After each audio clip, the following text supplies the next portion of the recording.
start again. Is there a critique, question, comment? Yes, please. Yes. We have one here and then you're in the back. Yes, sir. Thank you.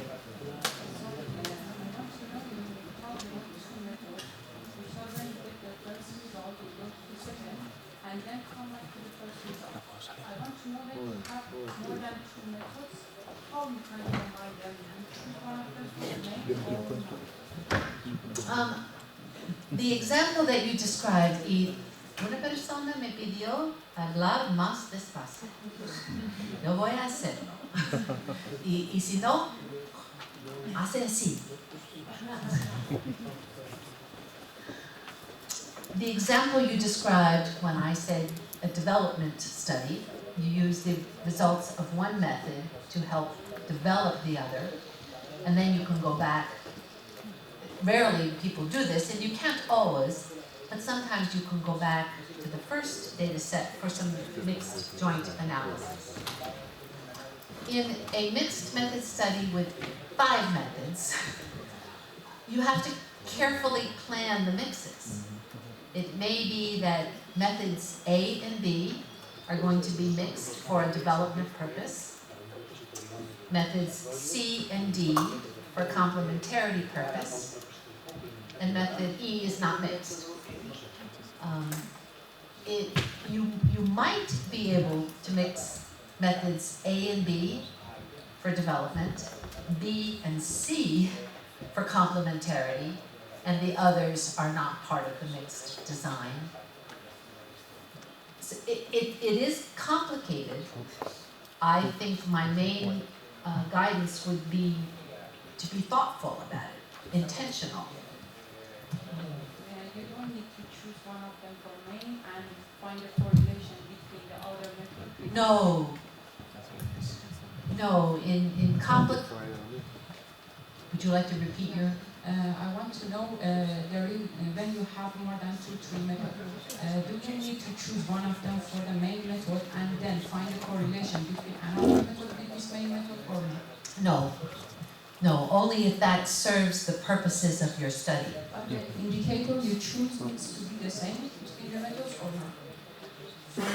For example, when you use the statistic method or mathematics method and then you choose the questionnaire or another or survey or something, you cannot find the same indicator between them. I want to know how you find the relation between them.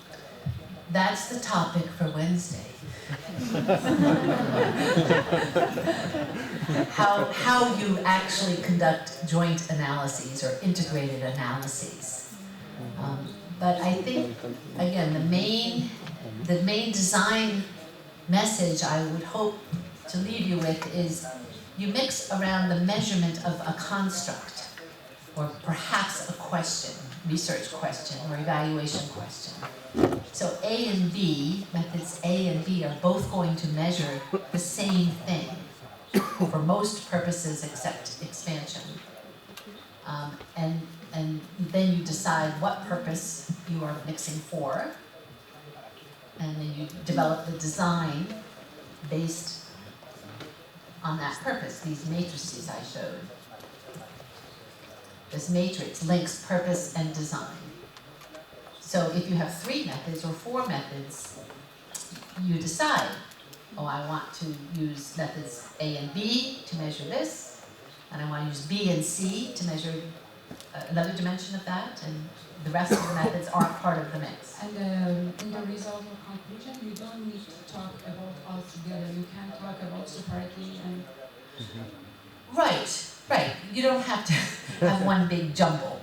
The results should be organized according to the questions and the findings.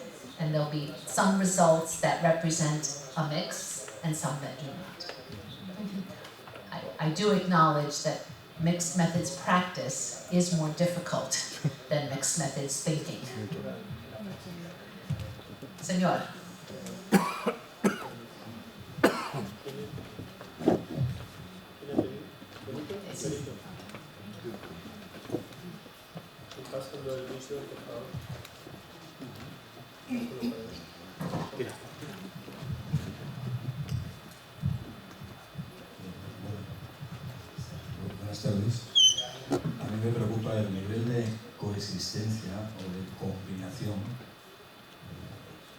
subrayo las palabras, entre los métodos cuantitativos y los cualitativos. Me gustaría saber si a su juicio están bien avenidos, están en paz, felizmente casados, y sería una forma quizás de enviarla solapada, o en colaboración. Es que no termino de entender el grado de colaboración que tienen unos y otros. Los diseños mixtos, si no recuerdo mal, se dividen en diseños concurrentes, en diseños paralelos o en diseños secuenciales. Es decir, en todo caso, se trata de métodos que se suceden unos a otros o que coexisten paralelamente, pero quisiera saber su opinión sobre hasta qué punto ese paralelismo implica o no implica una verdadera integración entre los métodos.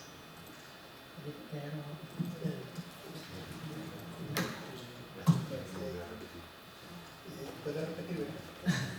Que se puede repetir.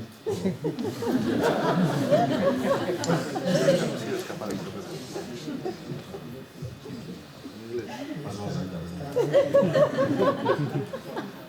¿Ya? ¿Otra vez? ¿Otra vez? Lo siento. Sí, quería decir, bueno, yo vengo de los métodos cuantitativos y creo que estoy en una inmensa minoría en esta sala. A mí se me ha educado desde mi misma tierna infancia a menospreciar todo lo cualitativo y a minusvalorarlo sin ningún conocimiento, como hacen los que minusvaloran de una forma sistemática otra cuestión. Estoy aquí en un camino, digamos, de casi conversión, pero no del todo, porque no termina de convencerme, y esa era mi pregunta, no termina de convencerme la integración entre la metodología cualitativa y la cuantitativa. Me da la impresión de que son vecinos que más o menos se llevan bien, pero que coexisten, pero que no se complementan. Esta es mi visión particular. Y la segunda pregunta que querría hacerle, muy breve, es: ¿se pueden llegar a concepciones unívocas de conceptos tan esenciales como el de validez? Usted ha hablado antes de Samuel Messick, que es uno de los pioneros, o quizás el autor más importante en cuanto al ámbito de la validez, y quisiera saber si en la metodología cualitativa o en la mixta hay conceptos similares, por ejemplo, a las evidencias de validez de constructo, de validez de contenido, de validez criterial, de validez consecuencial, etc. Muchas gracias.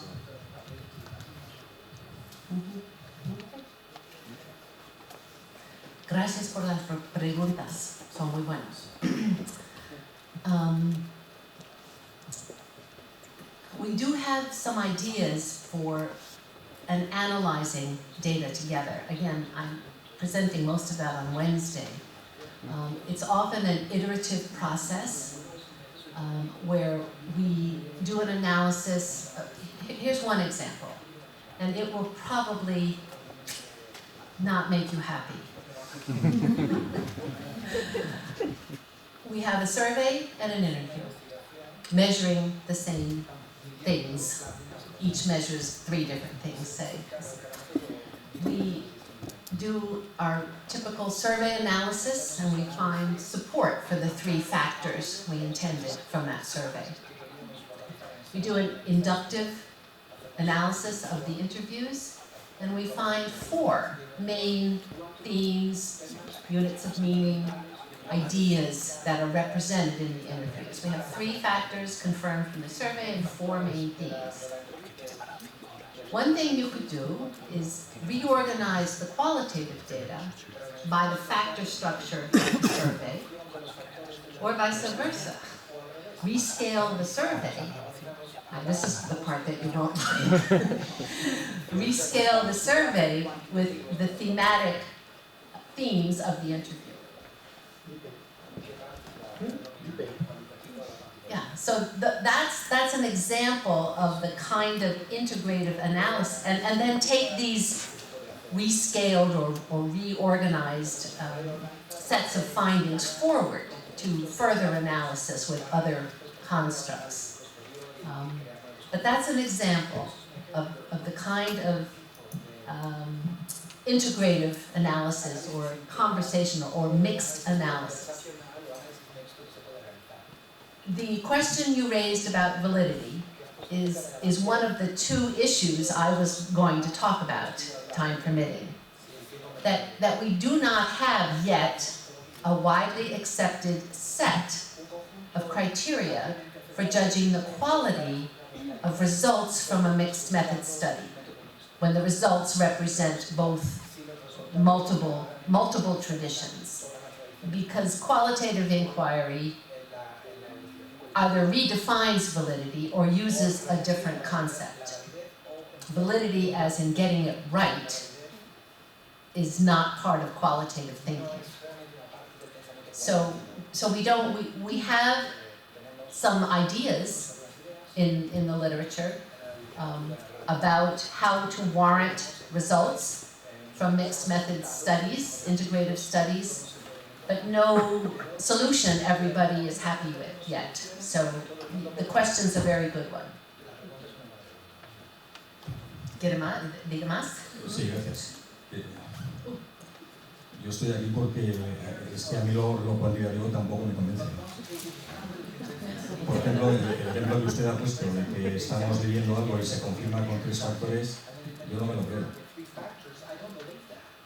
I don't believe that. ¿Por qué? Porque usted, que conoce bien, por ejemplo, la técnica de análisis factorial confirmatorio, el análisis factorial confirmatorio, como usted sabe, restringe todas las observaciones a 0, salvo en el factor primario.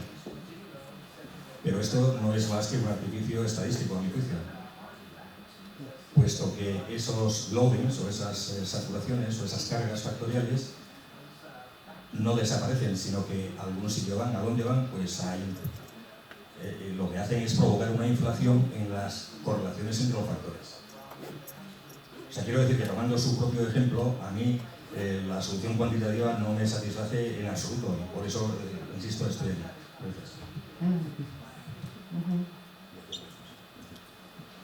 Gracias. I don't know confirmatory factor analysis statistically, but I appreciate that it's limited. So thank you. So let me move to a couple of issues that remain problematic. There's a number of them. There are a number of them that this is an unfinished field. It's not all settled, despite some people's thinking, and maybe it never will be. That would be fine. It offers good advice, good options anyway. But these are 2 issues. The second one being the one the gentleman raised about warrant and judging quality of inferences.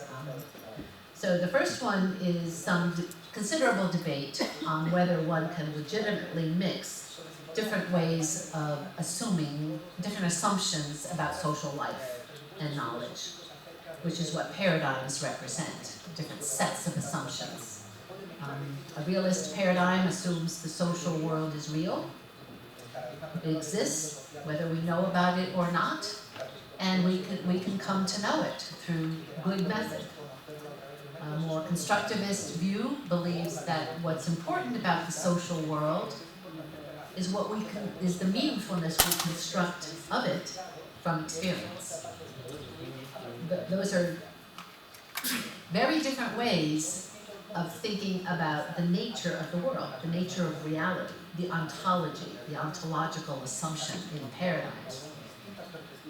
I believe we can have a conversation among them.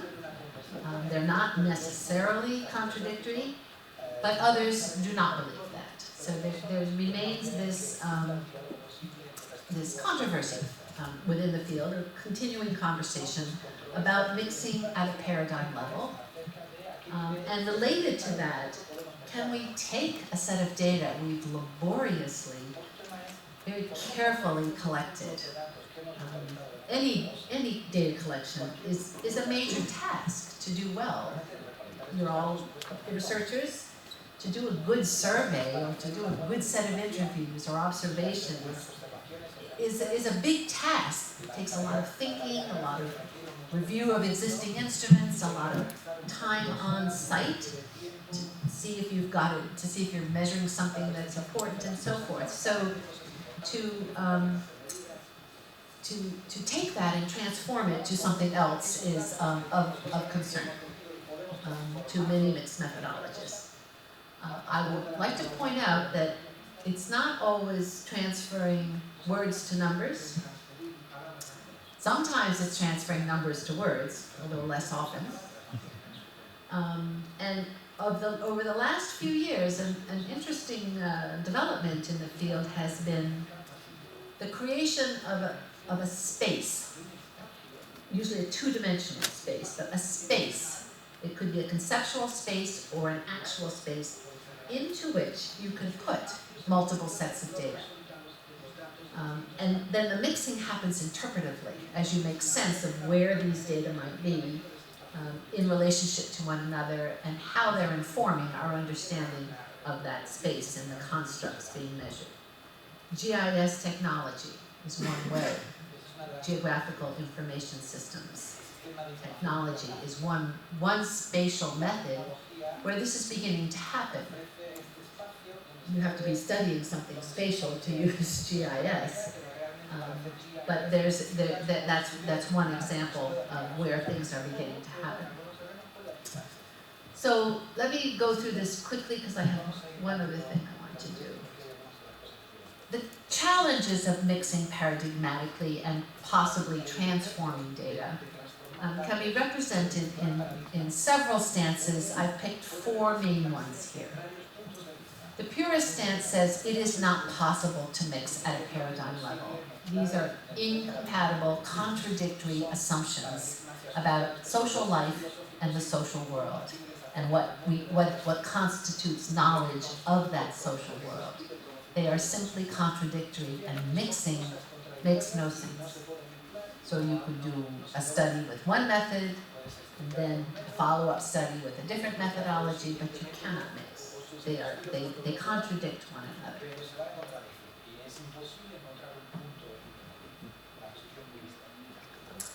The second stance is just about the opposite of that.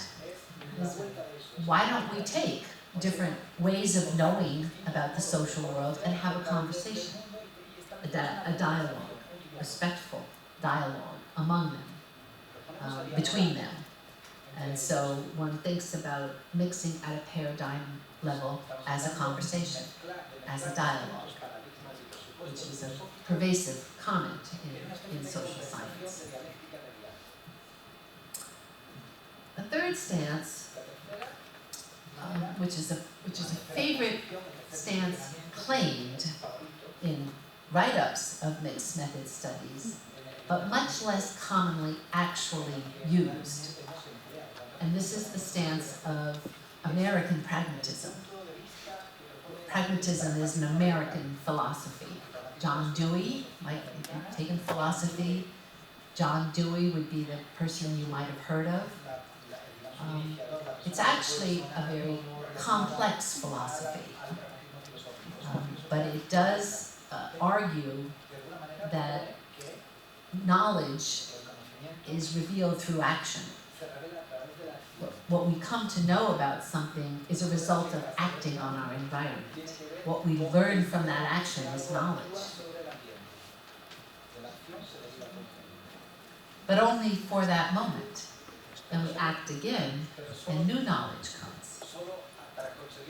So you can see the possibilities of pragmatism as accepting multiple ways of knowing, and it's quite a favorite in the mixed methods community. I'm not enough of an expert on philosophical pragmatism to know if it's a good fit. I've read a lot. I still am far from an expert, so I like pragmatism. I just don't know it well enough to think of it as a guide for my research. And there's a confusion in the mixed methods literature between adopting pragmatism as a philosophy and being pragmatic, which means being practical.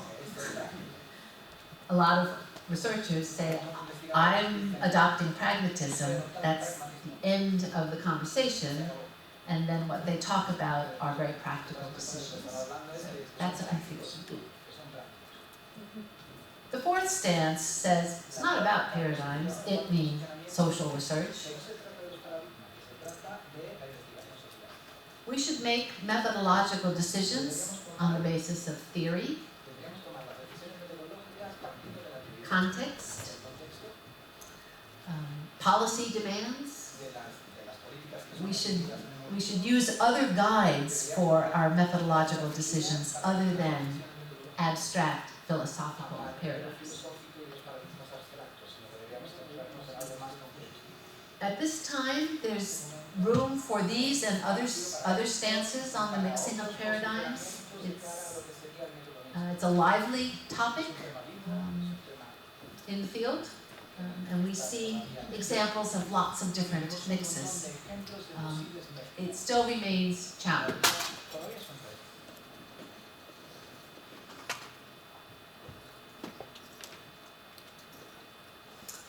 I've mentioned this, and we'll talk about this again on Wednesday. The challenges of transforming data from one form to another remains problematic and challenging for many people.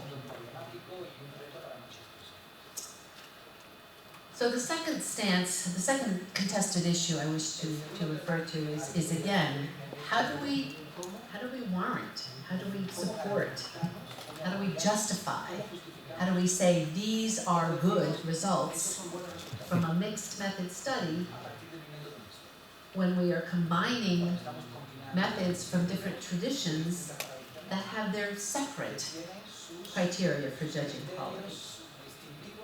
What criteria do we use? Validity, meaning correspondence with truth, is not a concept that's used in most qualitative traditions. We use credibility or resonance or other terms that aren't as fixed or statistical. This is a challenge about which the mixed methods community has responded with some gusto. Tasha Corey and Ted Lee, who authored some of the early work in mixed methods and have been the editors of 2 handbooks of mixing methods. They came up with a variety of ways of thinking about this. My favorite is this notion of interpretive rigor, which doesn't claim solidarity with any tradition, but we have to provide evidence and good argument that these results are warranted. So it's a rigor of evidence and argument. Alicia O'Cathane, she has a framework in the 2nd handbook of mixed methods that takes this topic on full force.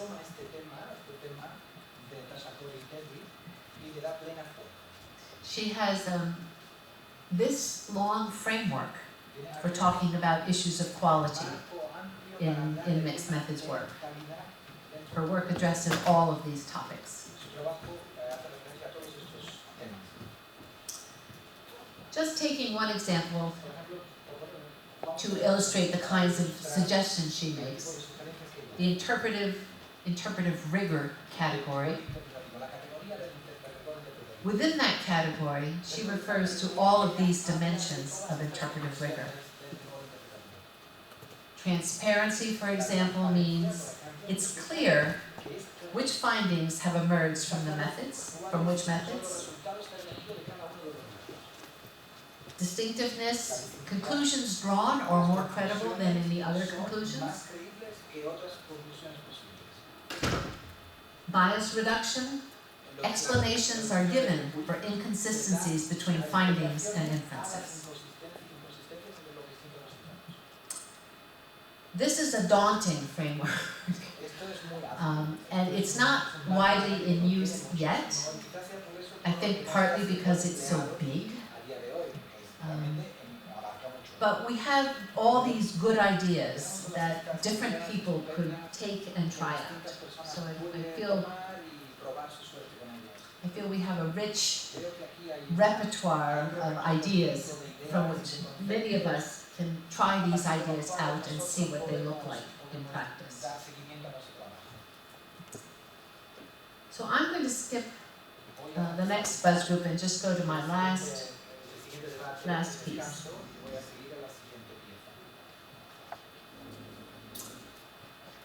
What I'd like to do is conclude with a story, a homegrown story, that's intended to affirm the importance of mixing methods and also underscore its challenges. It's called The Lioness and the Olinguito.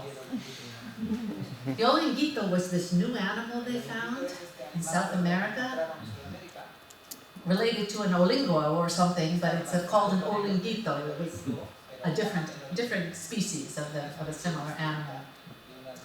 And I'll speak slowly. In a rare encounter of different species within the wondrous kingdom of animals, a lioness and an olinguito met one evening in the forest. Both had recently eaten, and both were well sated and content to sit and visit with one another. This was in the long ago time when the habitats of lion prides and the olinguito families overlapped. And as it is not unusual when members of the animal kingdom visit in these ways, the conversation soon turned to their relative prowess at getting food, and especially the challenges they had to overcome to provide for their children. Challenges perilous and unpredictable. The lioness preened and began to relate her narrative. "Oh, my little one, let me tell you about my recent triumph in bringing down a large springbok antelope last week. He provided enough food for my whole pride for days." A pride is a lion grouping. Grupo de lions. This antelope was fleet of foot and strong of will. He also had a tricky way of eluding me by veering just a bit sideways out of reach. But he really didn't have a chance. You see, the intricacies of the hunt can be known and mastered. And I am a grand master in the science of hunting. The olinguito secretly sighed at this display of arrogance, but certainly not wanting a fight with this lioness or any other lioness, said, "Oh, do tell me of your hunt of the springbok, magnificent lioness. I am all ears." The lioness preened again and continued her story. "Well, it was early afternoon, and the springbok herd was just returning from the waterhole. I had had my eye on the strong male in the herd because I wished to set a high challenge for myself. I had studied his gait, his speed, his moves, as well as which other members of the herd he tended to accompany on their walks. This activity is surprisingly important in calculating successful strategies for the hunt, although few hunters know this. Using all of this information, I planned the best time, place, and approach for my hunt. My calculations once again served me well. I brought him down just as predicted. The Olinguito commented, "Most interesting, dear lioness, especially the precision with which you are able to calculate and plan your hunt. My gathering of food relies on some precision, but also on keen abilities of perception and judgment." The lioness yawned. "Oh, pray tell me, little one, about your daring escapades gathering. Is it fruit and nuts? Again, the Olinguito sighed silently and then began his narrative. "I am a night feeder, traveling through the trees of the forest, searching for fruit, and when lucky, plump insects and beetles." At this, Her Majesty the Lioness paled a bit, and the Olinguito secretly smiled. Continued the Olinguito, "Of course, my body, especially my hands and long nails, and my excellent vision, equip me well for these nocturnal sojourns." Sojourn is a trip.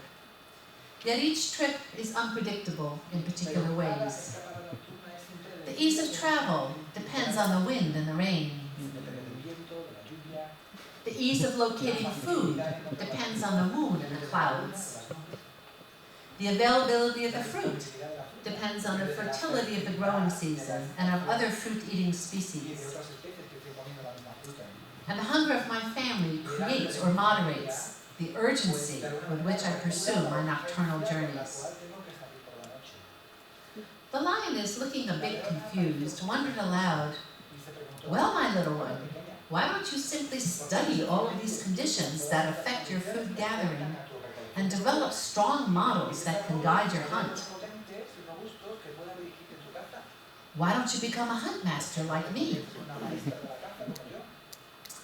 The Olinguito sighed aloud this time. "Oh, that it could be so easy, dear lioness. Not only is my food gathering affected by each of these conditions, and many more, but also by their intersections and interactions. No, the answer is not more complex models. The answer is keen perception of the conditions that exist during any particular night, and wise judgment about how best to gather food in these conditions. Master of the hunt I am not, as no night hunter of fruit in the forest could ever claim such a title. But expert I am in perception and judgment." The poor lioness looked still quite confused, but she covered it up with a loud humph. This story is loosely based on a wonderful article written by the senior American educational researcher David Berliner in 2002 in response to a controversial U.S. national report written that same year. The report was entitled, "What Constitutes Scientific Research in Education?" This report delineated educational research methodologies that were and were not to be considered scientific. This report, in effect, blessed quantitative scientific methodologies and relegated qualitative methodologies to what we in America call the broom closet. Out of sight, out of mind. Berliner, who was a very well-known, well-regarded educational researcher and a strong post-positivist, realist,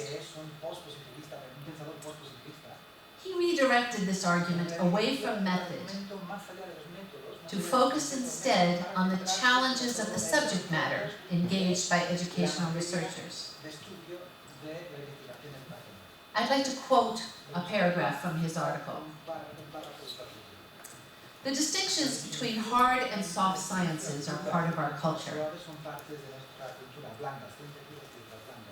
Physics, chemistry, and geology, and so on, are often contrasted with social sciences in general and education in particular.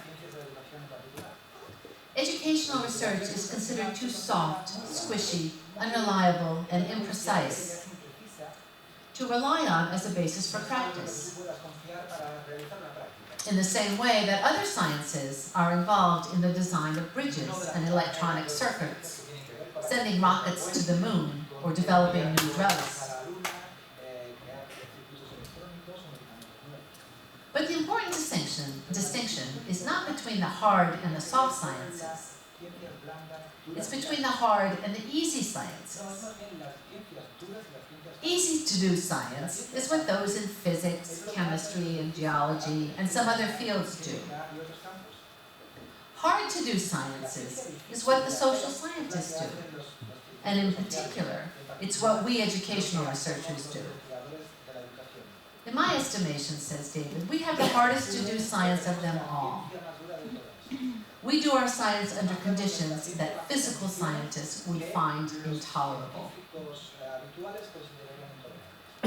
David Berliner further suggested that we replace the American phrase that refers to something that's really, really difficult. That phrase being currently, well, at least it's not rocket science, with the phrase, well, at least it's not educational research. As an evaluator of mostly educational programs, I found these remarks of David Berliner's right on target.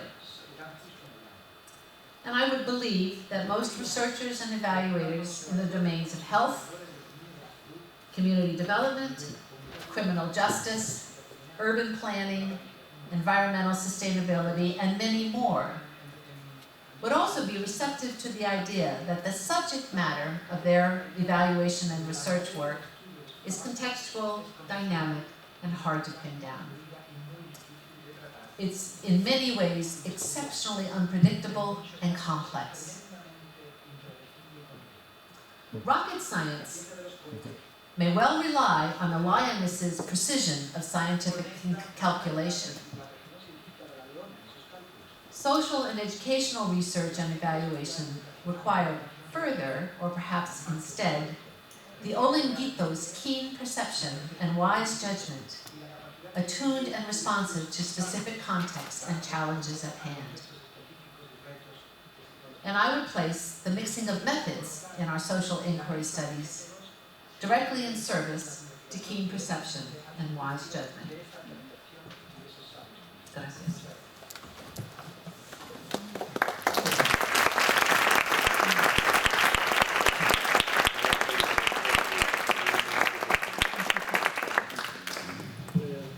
Creo que están abiertos todos los frentes para la discusión.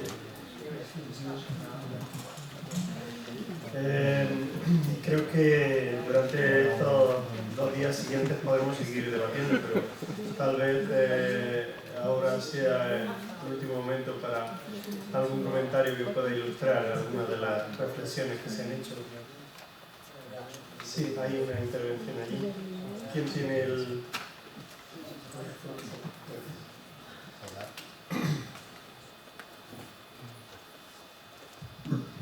Hola. Yo quiero hacer 2 preguntas y seguidas de esa hacer un comentario muy breve. Cuando usted comenzó su intervención, hizo referencia a la importancia de tener presente las visiones, las aspiraciones, las creencias que influyen en lo que hacemos. Me gustaría, si es posible, que pues profundizar un poco más en por qué es importante tener presente la objetividad y la subjetividad en los procesos de investigación, en los métodos mixtos específicamente. Y la segunda pregunta que quiero hacerle es ¿cómo se puede luchar en el tema de la investigación con la hegemonía ideológica que existe y que muchas veces fingimos ignorarla o no queremos lidiar con esa situación? Hago la pregunta partiendo del siguiente comentario. Generalmente se hace investigación en el tema educativo teniendo por sentado que educación es alfabetización o instrucción o tecnificación de determinadas personas que van a un centro educativo, llámese universidad o otros centros. Y en América Latina podemos ver casos como México, que hay un serio problema en el tema educativo y que se va a la investigación para poder alimentarlos, y otros como Chile, por ejemplo, o Perú. Muchas gracias.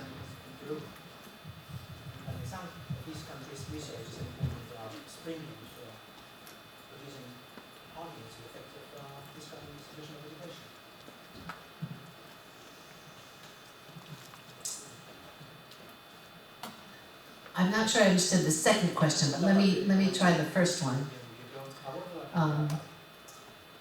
You asked about the role of having a vision and the values and beliefs. My statement that our values and beliefs affect what we do and what sense we make of what we do. That was my argument, and in mixing methods, it's related to that. And you were saying, I think you were contesting, challenging that claim, and saying that we should not be so concerned with values related to objectivity and subjectivity. Am I correct? Interpreting your question? No. Sorry. De manera puntual. De hecho, en vez de cuestionarlo, estoy tratando de, bueno, yo lo comparto, o sea, de la importancia de tener presente la objetividad y la subjetividad de la investigación. Y la segunda pregunta es cómo luchar con la hegemonía ideológica en el tema de investigación, porque al investigar se trata de generar un tipo de verdad.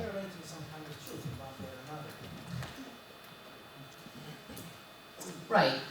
Could you, I thank you for agreeing with me, now that I get it. Could you say more what you mean? What is an instance of the ideological hegemony? I agree, research should fight hegemony of any kind, but I'm not sure what you mean by that particular phrase. Do you mean political? So there's a certain view of education that is advanced politically?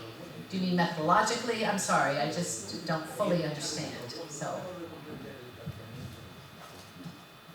Por ejemplo, en el discurso que hay de educar, de llevar la educación a todo el mundo, y llámese la educación desde la perspectiva de ciertos organismos internacionales como alfabetización, tiene un objetivo. Y tal vez puede servir de referencia al hablar que no es lo mismo cuando investigamos y queremos aplicar determinados resultados, llevarlos a la política pública cuando es desde una perspectiva, desde la teoría crítica, como por ejemplo desde Peter McLaren, desde Paulo Freire, desde Ira Shore, a que sea una investigación que se hace dirigida específicamente desde organismos como el Banco Mundial, o por técnicos del Banco Mundial. I would fully agree.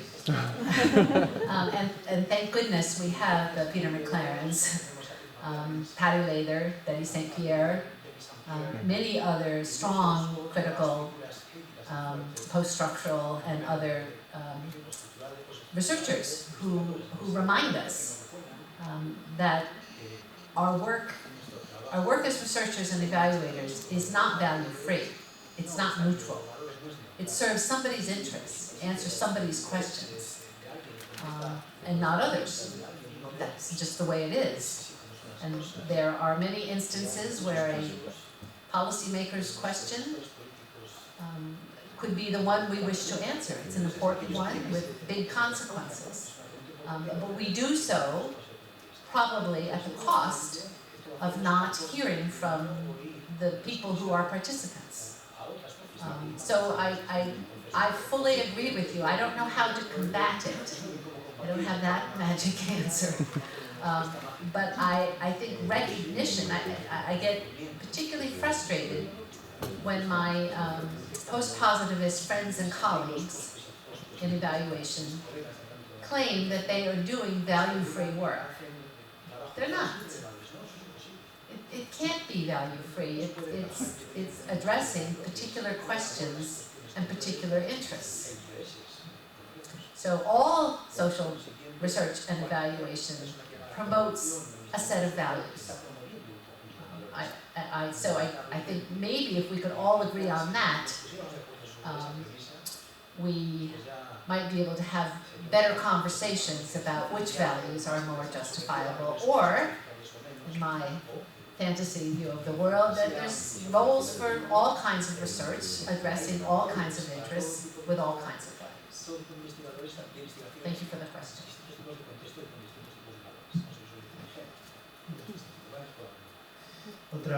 ¿Alguna otra cuestión?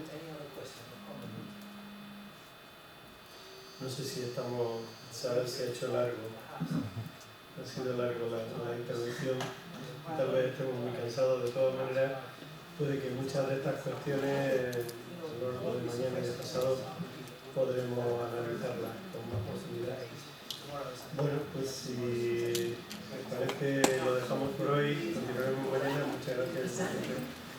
Y mañana seguimos con este debate, que puede seguir en el pasillo, con otro montón de sitios. Muchas gracias.